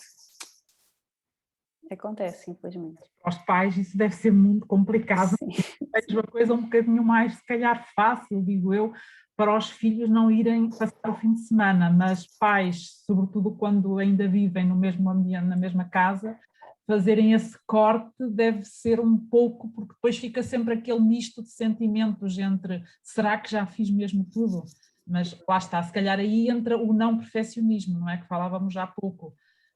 Os pais também são pessoas, não é? Também têm direito a ter a sua própria individualidade, têm os seus problemas, mas conseguir pôr os dois lados da balança equilibrados, aí requer muita sabedoria e realmente é difícil conseguir perceber quando é que chegou esse momento, como estavas a dizer, de já fiz tudo, agora ele que se desenrasca, entre aspas. É que isso pode dar e pode gerar ansiedade, na minha perspectiva, não é? Claro. Exato. Realmente isso resulta, mas pronto, são situações que, como se dizia também há pouco, só caso a caso, não é? E a ideia que tens é que estas situações são mais, este tipo de comportamentos são mais vulgares nos jovens, não é? Do que nos adultos já mais velhos. Esta não colaboração e estas situações que estamos agora a falar. Sim, os adolescentes são mais resistentes em algum tipo de coisas. Mas também, mais uma vez, a minha amostra é um bocadinho enviesada, porque eu trabalho com as pessoas que já me procuram a mim. Portanto, à partida, já estão um bocadinho menos resistentes a esse acompanhamento. Mesmo assim, há muitas pessoas que depois acabam por fazer drop-out ou não quererem trabalhar determinadas coisas. Mas aquilo que a ciência mostra é que, no geral, os adolescentes são um bocadinho mais resistentes. Não sei se a Rafaela trabalha com adolescentes. Olá, eu já trabalhei com adolescentes há um tempo atrás. Eles têm alguma resistência, sim, mas eu percebo que tem uma faixa etária de adultos na qual eu ainda sinto uma certa resistência, ali acima dos 40, dos 45, sim. Então eu ainda percebo que é um pouco difícil dar esse passo para pedir ajuda, para mudar. Muitas vezes a pessoa pensa, ai, nossa, eu já cheguei até aqui desse jeito, não vou conseguir fazer um processo de mudança a essa altura, né? Então eu enxergo essas duas faixas assim dentro do público com o qual eu já trabalhei. Sim, faz sentido. Estava-me a esquecer disso. Estava muito mais focada no jovem adulto, mas os adultos, era como estava a dizer, o cérebro do adolescente ainda está em desenvolvimento e o adulto chega ali a uma parte em que fica duro que nem uma pedra. É verdade. E em que é muito mais difícil de trabalhar também. Olhem, desculpem, eu não quero ser a ditadora do tempo, mas eu também respeito muito o equilíbrio de vida pessoal e trabalho, portanto também não quero exagerar aqui com ninguém. Se calhar, e se a Regina, a não ser também todas as questões que tenham, depois eu vou enviar o meu clássico para os repetentes destes eventos, já sabem, envio sempre um e-mailzinho com os contactos também da convidada e podemos sempre continuar esta conversa mesmo de outras formas.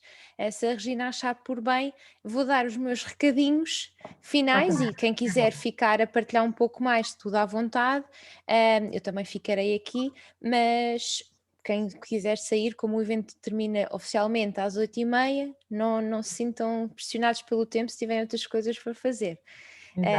Neste caso, diga. Desculpa só interromper e depois continuarias.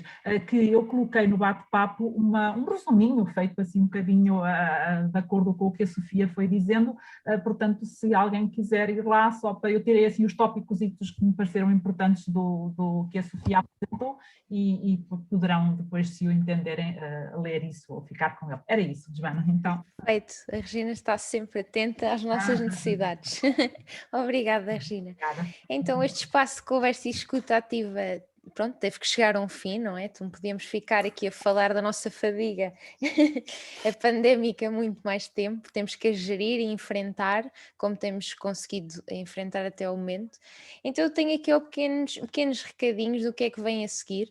Portanto, vocês vão receber depois este link, nós vamos criar sobre esta temática também um tópico no fórum, depois por lá vão encontrar a gravação, que é privada, portanto têm que aceder ao nosso website, pedir para serem membros, e depois vamos também partilhando lá alguma documentação, algumas técnicas.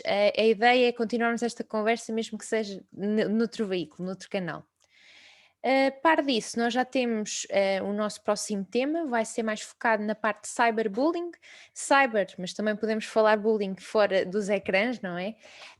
Que vai ser dia 6 de setembro, vamos ter uma pausa em agosto, porque lá está, como vemos aqui pelo o número de participantes hoje, isto foi, porque já temos muitas pessoas que estão, primeiro já estão fartas da pandemia, já não aguentam o ecrã à frente, e depois é a questão mesmo de estarem de férias, por isso retomamos em setembro e já se podem inscrever para quem quiser e partilhem.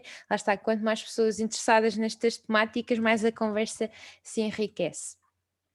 Depois, o que é que eu tenho aqui mais? Só para relembrar que nós temos várias iniciativas gratuitas que se podem envolver na nossa plataforma, na soladventures.org, que é o nosso website. Vamos sempre divulgando novo conteúdo, conteúdo como crónicas, tem mesmo ferramentas que vos pode potenciar o vosso desenvolvimento pessoal e profissional. Também temos sessões de hipnoterapia e outras novidades que vamos lançando por lá. Relembrar que lá está a nossa atuação, esta é uma associação sem fins lucrativos, nós vivemos à base da economia da gratidão, portanto quem achar que merecemos nem que seja €1 pode enviar, nós vamos oferecer, é uma nossa forma de agradecer com um formato diferente, vamos enviar o nosso journal de reflexão para as pessoas fazerem este exercício que a Sofia também falava de somos perfeccionistas, mas vamos também celebrar o nosso esforço e então é reviver o que é que se tem passado desde o último ano e a perspectivar o futuro.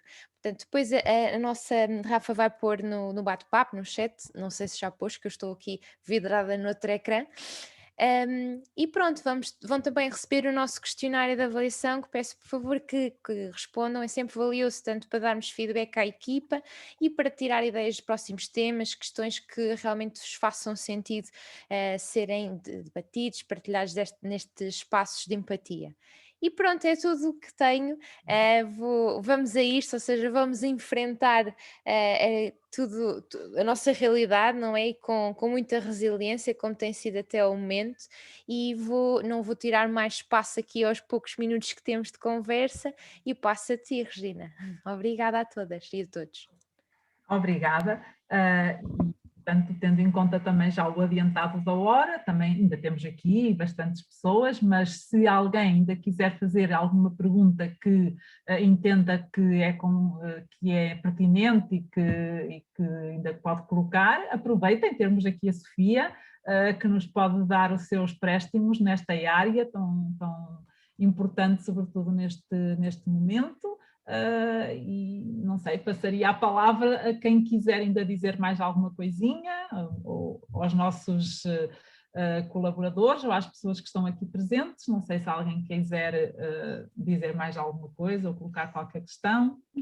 Se houver tempo, eu gostaria de fazer uma pergunta também.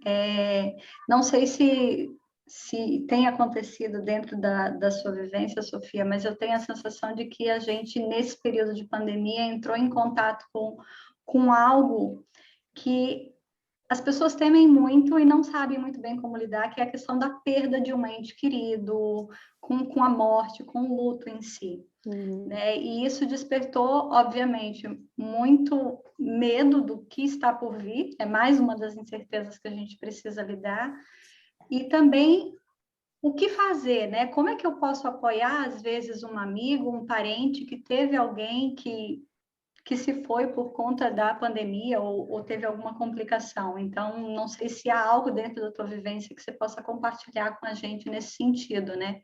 De como a gente lida com essa questão do luto mais perto e como nós podemos também apoiar outras pessoas que estão passando por isso.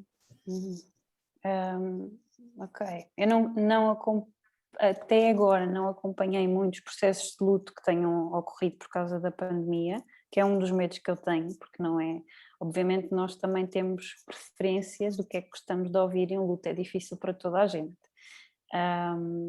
Pronto, uma das coisas importantes para gerir um luto, se formos nós a passar por ele, é saber que há um período inicial, que é o período do processamento de tudo, em que há muitas emoções a surgir. Às vezes as pessoas estranham mais quando parece que não há emoções nenhumas. Isto também pode ser uma reação normal.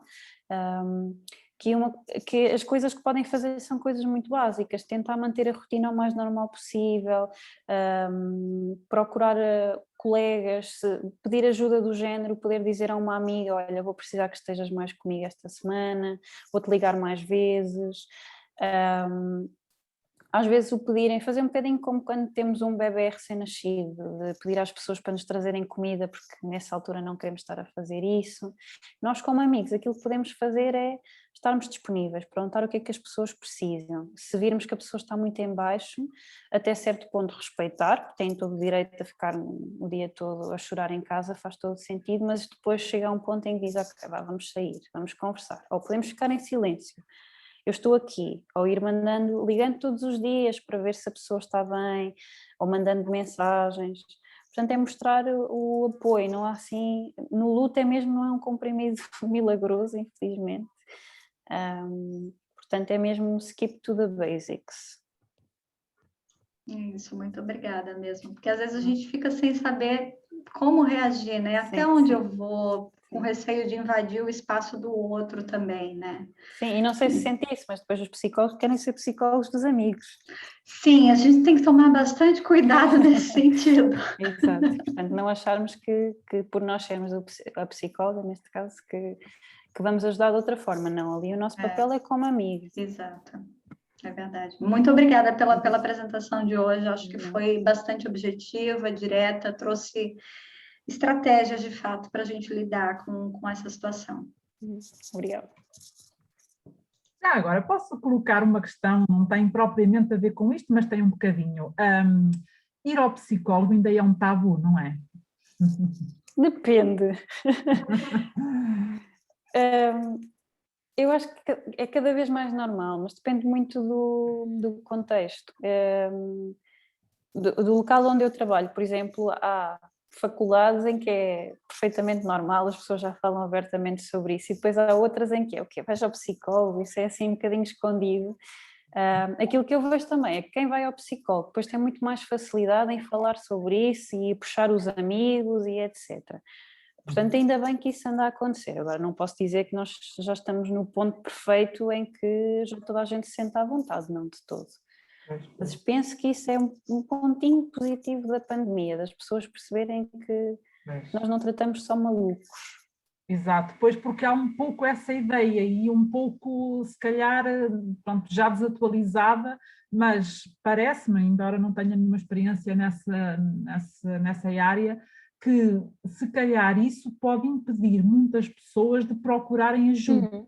Sim. Se calhar, se houvesse mais partilha e fosse, olha, por exemplo, a Joana disse que foi ao psicólogo, isso não é vergonhoso, acho que é ótimo, é mostrar a tal vulnerabilidade, a tal necessidade, portanto acho que é uma coisa normal, é ser humano, não é?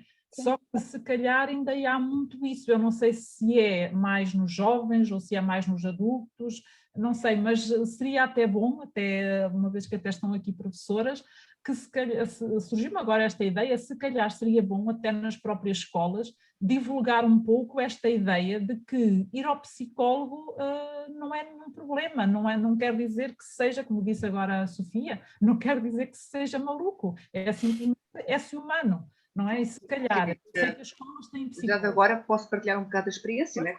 Eu adoro ser professora e mais que professora sou pessoa e, como dizia a Zélia, acabamos por ter um bocado de psicólogos. Pois. Aquilo que nós vimos no ensino, eu vou ter que falar mal do ensino, pronto. Ele não está bem e tudo é centrado nas competências do saber. E cada vez mais, eu sou do terceiro ciclo e secundário, os meninos do terceiro ciclo têm uma necessidade de falar das emoções, falar dos sentimentos. E o que é que falha na escola? A tal educação emocional. E eles ficam tão contentes quando eu falo das coisas à vontade e eu ponho a expor, eu falo de mim, por exemplo, no outro dia tive um jogo muito engraçado sobre sou um espelho especial e eles tinham que apontar, fazer de conta que era um colega, que lhe calhou, não é? E falar de 2 aspectos positivos sobre essa pessoa. Olhar para o outro como se ele fosse essa mesma pessoa.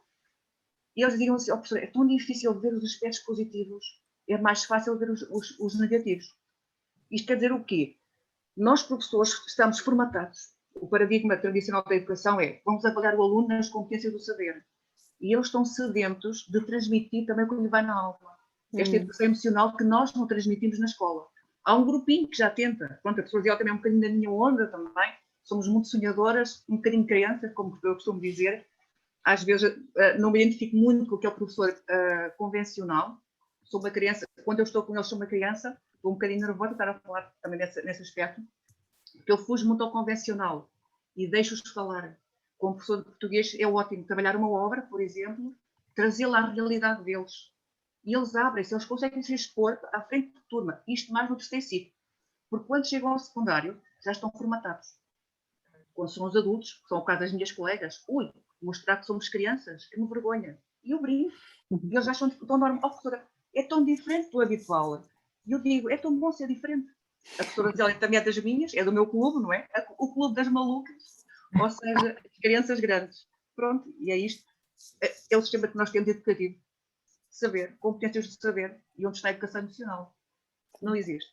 As pessoas têm vergonha de falar. Lá está, e os adultos, nós adultos, não falamos do que sentimos. E eles falam facilmente. Tenho dito. Acho que a Zélia também concorda com isto, nós partilhamos muito, por isso é que estou aqui hoje. Sim, falam e escrevem. E quando nós queremos que eles... se nós lhe pedirmos, por exemplo, durante a pandemia, que pedi muitas vezes algum tipo de texto, se pedimos um texto de opinião, se pedimos uma página de diário, eles conseguem abrir-se lindamente de uma forma... Porquê? Porque eles estão sozinhos, estão em casa e é como se estivessem a desabafar. É claro que depois enviam-nos os textos, nós fazemos algumas correções, mas depois, lá está, e conseguimos fazer a leitura, não é? Do que eles estão a sentir e do que eles estão a viver. E às vezes conseguimos perceber nas entrelinhas os problemas ou as ansiedades ou as dificuldades que há ali naqueles adolescentes ou naqueles jovens. Não é? Aquela revolta, tudo aquilo que eles vivem, porque há um turbilhão de emoções que é normal, não é? E eles não têm sequer os pares para... A falta do toque, eles gostam, eles na adolescência agarram-se muito não é? E tocam-se e abraçam-se e depois é toda a gente a dizer desinfeta as mãos, a distância, pronto, e falta essa parte do toque, do abraço, sentimentos, das emoções. Sim, a partilha de tudo isso. Parece mal dizer que estamos tristes, que gostamos de brincar, fazer uma parvoíce. Sim. Cantar, sei lá, tivemos que, e eu fiz isso, e fiz isso online e fiz isso presencialmente, usar outras estratégias, por exemplo, passar uma curta-metragem e depois falar sobre isso. Eu utilizo muito isso, uma música, e estamos a dar a poesia para a nossa literatura, a nossa música, o tema do mar, o tema do amor, não é? E eles é muitas vezes um mote para depois eles expressarem aquilo que vai, e quando damos conta, há ali uma discussão, saudável, não é? Uma partilha, e é muito, muito interessante pô-los a falar, porque eles têm muito dentro deles, e também é necessário deitar cá para fora, não é? Antigamente havia uma publicidade, como é que era? Deita cá para fora, como é que era? Já qualquer coisa do género. Eles precisam de fazer isso. Nós também, nós adultos também, não é? Nós também, não podemos guardar tudo, temos que deitar para fora, mas eles precisam quem os ouça e quem diga muito bem, eu não fazia melhor, está excelente, eles gostam disto. Pronto, não sei. Quem me dera ser das turmas da Zélia e da Helena. Isso agora já posso dizer, no meu tempo não haviam professores assim, e não apanhei. Eu já sou, pois, exatamente. Nós somos um bocadinho lunáticas. Sim. Nós gostamos de sonhadoras, nós gostamos aqui. E com 30 anos de serviço já, mas pronto, ou mais, já nem sei. Pronto, mas temos que nos ir reinventando. Claro. Temos que ir acompanhando, porque senão não os agarramos. Os alunos não são os mesmos, as pessoas não são as mesmas de há 20 anos. Não são. Não é? Nós temos que nos ir adaptando, também temos que nos ir adaptando às novas tecnologias e aprendemos também muito com eles. Portanto, isto tem que ser, nós também tem que haver esta como é que eu ia dizer? Partilha. Uma intrusão. Sim. Também com eles, porque eles também nos ensinam. Pronto, eles também nos ensinam muita coisa, não é? Tem que haver isto, porque para eles é muito mais fácil, porque já nasceram com as tecnologias, e nós não, nós estamos constantemente a fazer formação. Bem, então, como dizia há bocado, já não sei quem é que disse, que agora os currículos, quer dizer, vai fazendo mais isto e mais aquilo, é uma coleção de certificados, não é? E quem tiver mais é melhor. Não, isso não é o melhor. Mas é isso que se vê, é isso que transparece cá para fora. E pronto, e esses é que são os bons, não é? Mas depois no mundo do trabalho, no dia-a-dia, isso não funciona. E esse tipo de pessoas que só viveram para uma média académica, não é? E que focados só no estudo e que nunca fizeram outras coisas para além disso, ou não tiveram quem lhes abrisse os horizontes, não é? Nós ensinamos-los a voar, digamos assim, damos-lhe aquele empurrãozinho, mas agora tens que voar, como fazemos aos filhos. Não é? Não podemos fazer as coisas por eles, não é? Olha, damos dos meios, damos-lhe a cana, não é? Agora tens que pescar o teu peixe, não é? E tens que desenrascar. E isso é sempre o melhor que podemos fazer. Fazer a papinha toda nunca foi bom. Tem que crescer e adquirir competências. Porque depois no mundo do trabalho, isso é muito mais importante. Eles conseguirem, por exemplo, ir sozinhos para o estrangeiro, ir fazer Erasmus ou qualquer coisa. Erasmus, ou um intercâmbio, ou fazer parte de um grupo de jovens e fazerem um acampamento e fazerem essas coisas. É claro que agora temos uma série de restrições, mas ainda se consegue fazer, não é? Em pequena escala, de outra forma, ou até online, e fazem-se muitas coisas e também eles têm de se reinventar e adaptar aos tempos. E nós temos que acompanhar também isso. Não é? Temos que ter essa capacidade e ter bom senso de os apoiar e dizer nós estamos aqui, se for preciso de alguma coisa, estamos aqui. Eu tive, por exemplo, durante a pandemia, miúdas, sobretudo, são mais as meninas. Quando digo são mais as meninas, porque elas às vezes têm mais aquela dificuldade ou aquela de pedir ajuda. E às vezes às 9, 10 da noite recebia um mail a dizer: professora, se me puder ajudar nisto, e às vezes era uma coisa que não era propriamente da minha área, digamos, da minha área académica, mas eu dizia: olha, não sei muito bem se é isto que tu pretendes, mas penso que será isto. E depois até ajudava, não é? Às vezes só precisam de uma luz, qualquer coisa. Temos é que mostrar essa disponibilidade. Isso é o melhor que podemos fazer. Aproveito a partilha da Zélia para salientar aqui, já para finalizarmos. E eu acho que isto já é um bom indicador que precisamos de ter um tema de encontros de empatia sobre educação.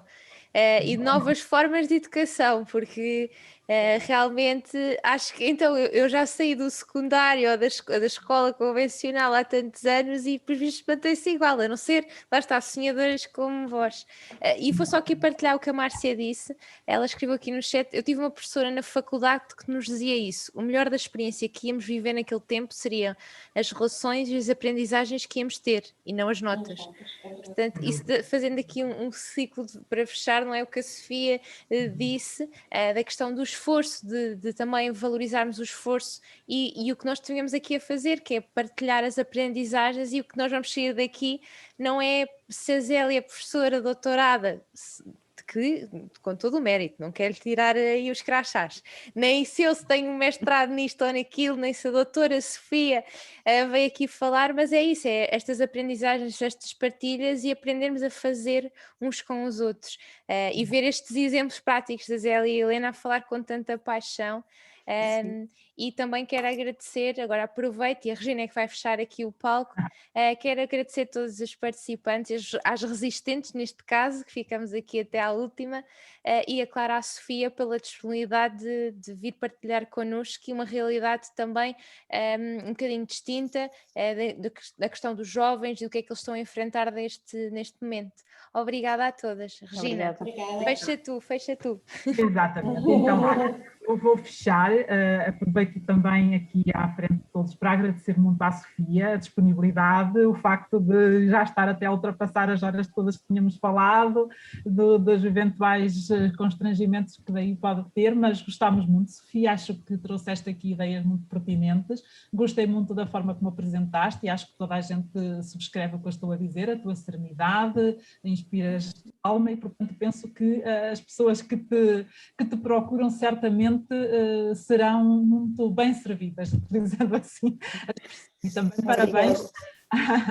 E também parabéns às nossas professoras que estão aqui, que também estou muito contente por terem esta atitude tão positiva e tão cativante para com os seus alunos, e é assim mesmo que deve ser, e creio que estão todos no bom caminho. Mais houvesse deste tipo de professores. Só 5 segundos, eu só estou aqui porque a Regina e nós conhecemos de outros palcos, não é? Porque a vida é assim, é um palco e nós conhecemos de outras cenas, não é? Como dizem, de outras cenas, e que me convidou no Facebook por mensagem privada e eu fui naquela onda, vai e traz um amigo também, não é? Pronto, e trouxe a Helena que, pronto... Já me conheces também, não é? Exatamente, e pronto, e cá estamos, e eu estou feliz e ganhei o dia, acabei muito bem, pronto, porque agora estamos numa fase em que isto está um bocado meio seca, como dizem os alunos, temos que fazer reuniões online, muita coisa online, e depois só vamos fazer vigilâncias de exame presencialmente, não é? Está tudo assim. As chatinhas também têm que se fazer, não é? Mas exato, no meio dos relatórios destas coisas todas temos que fazer. Soube muito bem este momento. Foi mais uma família, não é? Porque nós temos muitas famílias. Exatamente. Foi uma família. Obrigada, Regina, do coração. Obrigada. Obrigada a nós pela participação. E agora queria, além dos agradecimentos todos, em especial à nossa Sofia, queria também deixar aqui uma frasezinha, que eu gosto muito de frases, que retirei do tal livro que há pouco referi, que também pus aí no bate-papo, para se alguém quiser utilizar, se alguém quiser ler. E um pouco também na linha disto que dissemos agora, eu acabei de escrever agora aqui, que me parece que é importante reter esta ideia. cultiva o riso, a música e a dança. Liberta-te da ideia de ser fixe e de ter tudo sob controle. E, portanto, eu creio que esta ideia pareceu muito gira quando li aqui o livro e pareceu-me que também condiz um pouco com o que a Sofia falou do perfeccionismo, com o que fomos falando de que era bom dar outras formas de abordagem no ensino, na psicologia e tudo mais, e realmente acho que é interessante nós termos uma atitude de riso. É bom rir, é bom cantar, é bom dançar e pronto, acho que é ver as coisas pela positiva e também um pouco aquilo que a Sofia disse no início, não é só dizermos, ai Jesus, a pandemia, estamos tão mal, é também ver as coisas que podemos fazer para nos livrar disto, porque realmente estar sempre com queixinhas não resolve nada, não é? E também começa a aborrecer. Ver as coisas assim, utilizar estes métodos que são tão simples e são gratuitos, não é? Tal como esta associação, cantemos, vamos rir, vamos conviver, vamos dançar, se não se puder todos juntos, façamos-lo à distância e acho que é um bom caminho, não é? Pronto, obrigada a todas, obrigada Sofia mais uma vez, espero que nos encontremos nos próximos eventos e as pessoas que vieram aqui pela primeira vez já ficam com o conhecimento da associação e esperamos que tenham gostado e que apareçam numa próxima oportunidade. Obrigada. Obrigada e uma boa semana a todas. Exatamente, uma boa semana. Obrigada, muito para todas. Obrigada, Deusinho, obrigada.